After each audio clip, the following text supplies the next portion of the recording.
2 weeks ago, it was announced that Sony had intended to cancel all plans of the interview due to all the political controversies caused by the film. Then it was announced that the movie would only be in select theaters throughout the country. Although my expectations for the interview were never really that high, I still wanted to see the movie very badly because all the attention it was getting from the media. And then finally, it was ultimately announced that the movie would be available to be purchased or rented online. The story focuses on a television host named Dave Skylark, played by James Franco, and his producer, Aaron Rappaport, played by Seth Rogen. After it has been heard that dictator Kim Jong-un of North Korea was actually a fan of Dave Skylark's show, it then was publicly announced that the two of them wanted to travel all the way to North Korea to interview Kim Jong-un. The CIA then convinced the two of them to help assassinate dictator Kim Jong-un. The film had a lot of typical humor from most Seth Rogen films, so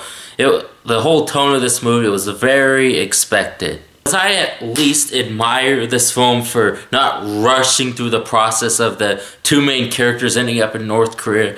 I also feel like this film spent too much time focusing on the characters rather than story development.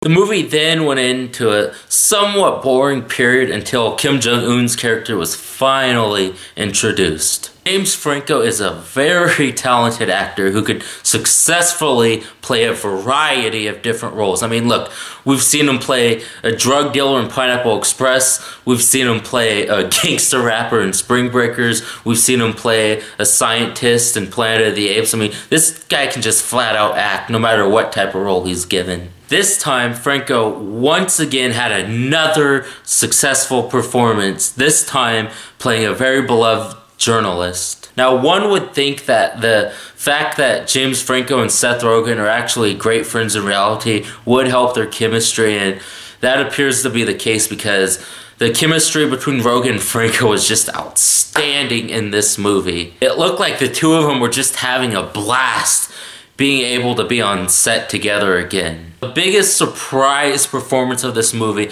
was from Randall Park, playing the role of the very hated Kim Jong-un. As Rogen was mainly casting his friends for this movie, it was very questionable how one of the few Asian actors Seth Rogen has collaborated in the past could pull off this very prototypical role. As Park did deliver a lot of funny lines throughout the movie, I felt that Park also did a great job at expressing Kim Jong-un's frustration and his emotions. Okay, despite the fact that Jong-un is supposed to be the main antagonist of the film and the entire audience is supposed to hate his character, he actually made me laugh more than anybody else in the film, and that's saying a lot because this film did have a lot of good laughs. The whole climax scene of the movie definitely entertained me the most. Not only did it have the best laughs, the best suspense, it was by far the most entertaining part to watch. It really made up for the beginning of the movie.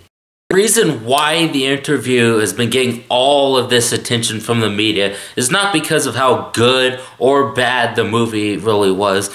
It's because all the controversies it's drawn. By the end of the day, the interview may have not been a great movie, but it was definitely worth the $6 I paid to stream it on YouTube. As this was definitely not one of Seth Rogen's best films since he put himself onto the spotlight of comedy about 7 years ago.